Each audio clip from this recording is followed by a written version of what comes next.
So I just watched The Nun II. Let's start with spoiler-free impressions. I went into The Nun II with very low expectations. The Nun I was such a flat line of a movie, and I had little faith that they'd actually make the effort to make their sequel something a little more than its predecessor, but they did. The Nun II is still a couple miles away from being what I would call a good movie. It doesn't quite cross that threshold, but, and it's partially due to the bar being very, very low, it's a much better movie than The Nun I in all the ways that count. There are real attempts at atmosphere, our characters have some amount of motivation, you do feel genuine sympathy for them, and the performances are better, and I genuinely felt a level of actual dread and fear at certain points for the characters on screen, rather than just being startled by a spooky nun. None of these elements are executed perfectly, but they exist, unlike the first film. Now, there are still a number of jump scares, but some of them are actually effective and subversive and, dare I say, clever, unlike anything in the first film where everything was so obvious and dumb. There was some genuinely good atmosphere, some interesting use of color and imagery that kept me more or less engaged throughout. A keen eye might notice how disjointed this film is in terms of quality. It's like if they took a very solid horror film and smashed it together with the first Nun movie, and then we got The Nun II. It's obvious that The Nun I was just a throwaway garbage movie. They just got like some of James Wan's buddies to make it, Vera Farmiga's sister to star, James Wan's wife had a prominent role. It was a dumb, cynical, bottom of the barrel, flatline of a movie. But then it made more money than any other film in the Conjuring universe. So they said, oh shit, let's actually make an effort to make something that resembles a real movie next time. And I'd say they more or less accomplished that goal. Again, not a very good movie by any real stretch, but it's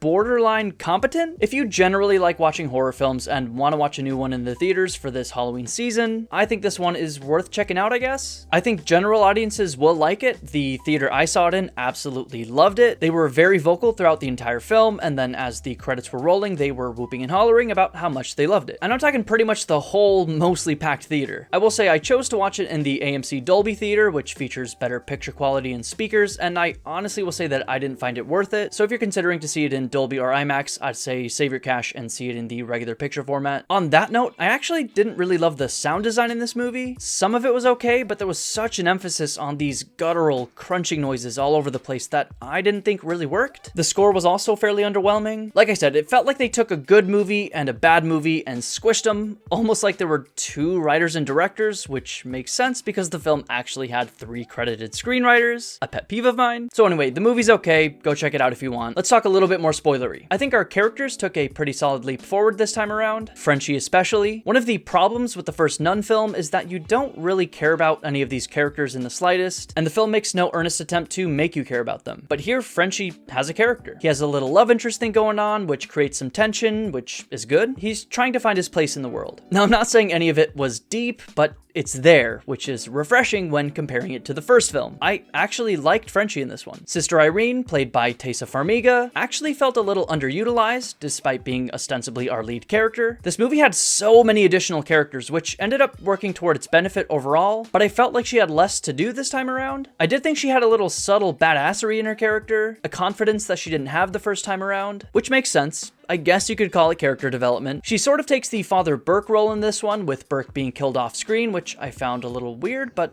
whatever. Now, there's also a new novitiate nun, and I found her to be the most underutilized lead character of all. She's set up to be kind of what I thought Irene might be in the first film, a reckless free thinker type, not really buying into the whole nun thing. Her arc could have been discovering her faith through a series of actions, but that doesn't really happen. She just kind of helps around vaguely throughout the film, and then in the film's climax, she prays with Sister Irene, which seemingly destroys Valak, the evil nun, but there's no gradual progression of her realizing the power of her faith or her respect for their religion or practices, nothing like that from what I could tell, which I found a little disappointing. For instance, there's that point where she's hanging out with a half a dozen or so of the boarding school girls. At one point, they're all being chased by a demon. Perhaps she could have led a prayer with the girls, temporarily helping them against the demon, and further moving her toward respecting the faith. Little touches like that are missing pretty much throughout the entire film in regard to its characters. Frenchie has an arc that kind of goes from the first movie to this one, but none of our leads have any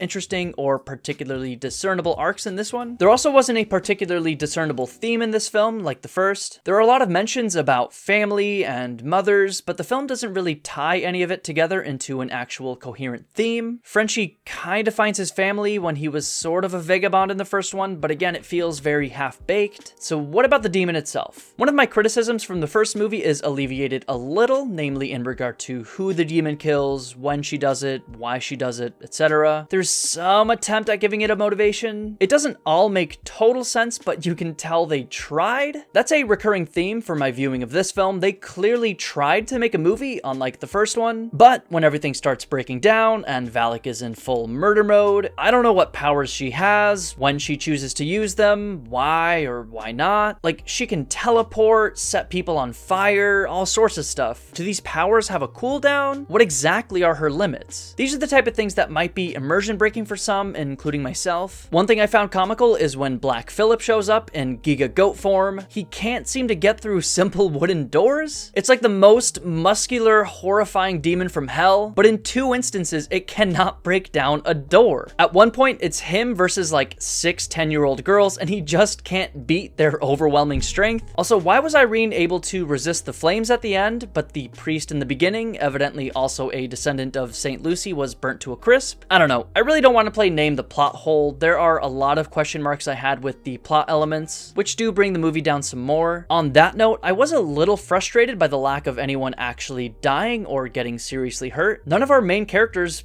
got hurt. I think only one character died in the entire film. Her death was kind of comical to me, in fact. And it was like an old lady nun person whose son died during World War II, so she had nothing to live for anyway. Other than that, this movie had like a dozen characters and none of them get remotely harmed, let alone die, which kind of hurts the tension. I had this issue with the first film too, just nobody dies. And I think this was done to make the film more palatable to general audiences at the expense of any real drama. I also found the climax of the film to be highly anticlimactic. It was a little clever how they used the wine, which Catholics believe literally turns into the blood of Jesus during the Eucharist, to kill Valak again, but I was left a little disappointed overall. Like, what was the deal with the eyes, that relic? They're the most underutilized MacGuffin ever. I thought they'd use the fact that they're eyes in some way, or offer some sort of significance, but they really could have been any vague holy relic. The plot also didn't really have much of a resolution, it just kind of ends. We now know that Valak can persist after being defeated by using people as Horcruxes, but there was no brief conversation after the main events of the movie questioning whether she was really gone, or if maybe someone else got cursed, if Frenchie was still cursed, nothing. It just kind of ends. Anyway, I think I've said everything I wanted to say. It's clearly more competently shot and directed than the first one. This one feels more like a real movie, but outside of some solid imagery and more competent building of tension, it's still missing a lot to make this film really work. What were your thoughts on the Nun II? Let me know in the comments, and be sure to like and subscribe if you enjoyed the video. Thanks for watching.